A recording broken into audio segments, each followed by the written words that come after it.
बिल्कुल, अगर बात की जाए तो इस वक्त सिंध में खासकर ज़िला सांगड़ के नवाही इलाकों में जानवरों में इस वक्त जिस्म पे मोटे मोटे दाने निकलना और ये बीमारी ना सिर्फ दानों तक महदूद है बल्कि इस बीमारी की वजह से कई जानवरों का अमवात भी हो चुकी है। लेकिन लाइव स्टॉक की लापरवाही और नाअहली की वजह से इन जानवरों को और ख़ासकर जो देहात के इलाके हैं, लोगों के फसलें नहीं हो रहे हैं, वो जानवरों पे डिपेंड करते हैं, माल मवेशी पाल के अपना गुजर सफ़र करते हैं। उनके जानवरों में ये मोटे दानों की बीमारी लाहक होने से कई जानवर मर गए हैं। लेकिन लाइव स्टॉक के अफसरान घर बैठे तनख्वाहें ले रहे हैं। आइए यहाँ से जानते हैं। तव्हांजे साम्हूं आहे ॻोड़नि वारी बीमारी आहे, इन लाइ का बि न का वैक्सीन आहे, न को डॉक्टर असां वटि आयो आहे। अॻे बि असांजा 3-4 ढोर मरी विया आहिनि। हींअर बि तव्हांजे साम्हूं 2 ढोरनि जेके बचनि, असांजो गुज़ारो ई माल ते आहे।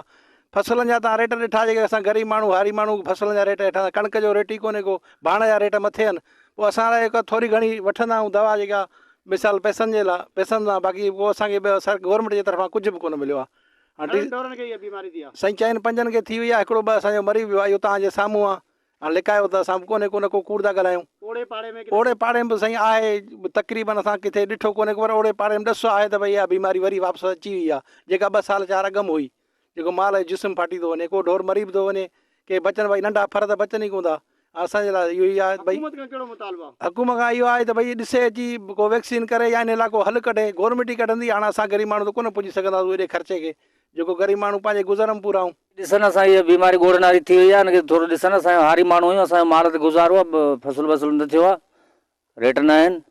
डॉक्टर वगैरह आया आहिनि, तव्हां ॿुधायो आहे न? छा न से आई कोन, असां ॿुधायो आहे मथे पर के आई कोन आहे, कंहिं समाई न कई आहे, न ॿुधो आहे, न ॾिठो आहे। ये थे यहाँ के लोग जो बता रहे थे कि लाइव स्टॉक की नाअहली की वजह से, उनकी गफलत की वजह से जो यहाँ के देहाती लोग हैं उनके जानवर कहीं हद तक ज़्यादा मर गए हैं। लेकिन अब भी कई जानवर ऐसे हैं कि जो इस मोटे दानों की बीमारी की वजह से अब भी बीमार हैं।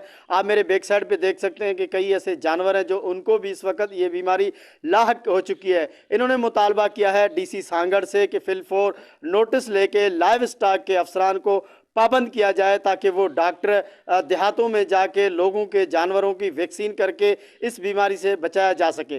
सागर दीन मोहम्मद बलोच, वॉच न्यूज़, सांगड़, सिंध।